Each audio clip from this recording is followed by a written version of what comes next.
Hello guys, welcome to my another blog. আজকে আমরা সকালে উঠে স্নান সেরে রেডি হয়ে নিয়েছি।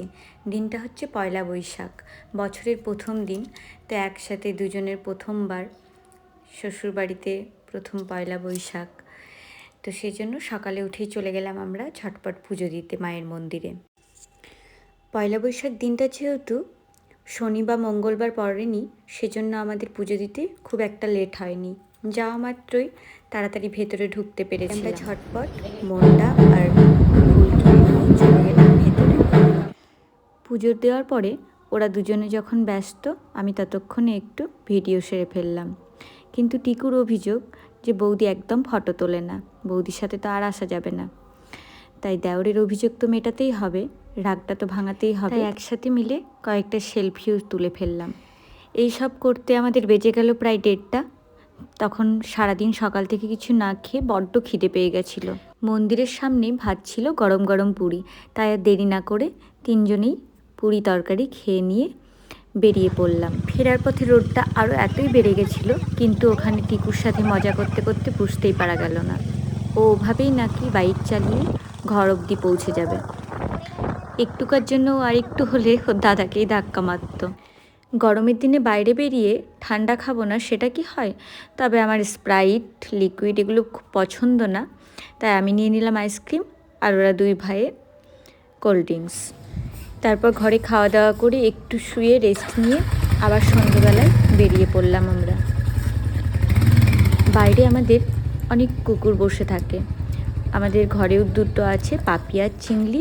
তারা তো খুব কাছের, এই নিচে এরাও আমাদের খুব কাছের। এদেরকেও আমার শাশুড়ি মা রোজ দুপুরে রাত্রে খাবার না দিলে ঘুমোই না। এই যে ওপরে ব্যালকনিতে দাঁড়িয়ে গেছে পাপি আর চিংলি। আমরা যখনই কোথাও বেরোই, ঘরের যে কেউ মা বাবারা বেরোলে, আমরা দুজনে বেরোলে, ওরা ঠিক বাইরে এসে হাজির।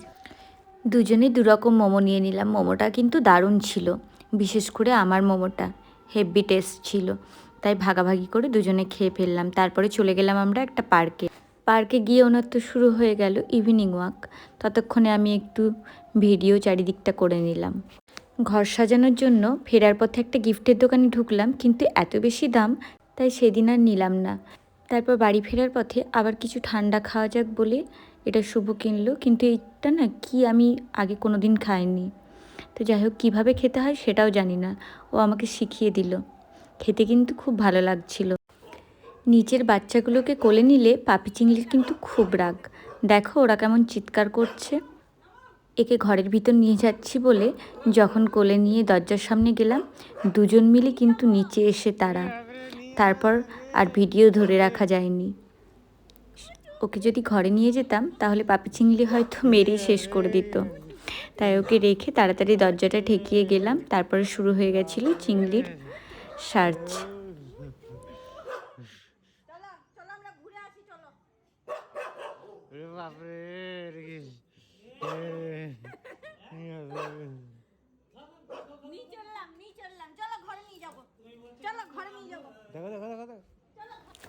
ওপরে এসে দেখি বাবা নববর্ষের অনেক প্যাকেট মিষ্টি নিয়ে এসছে। এত ভালো ভালো মিষ্টি, সেগুলো কি না খেয়ে থাকা যায়? তাই আগে মিষ্টিগুলো খেয়ে ফেললাম সবাই মিলে। তারপর আবার শুরু হলো আবিরকে নিয়ে মজা।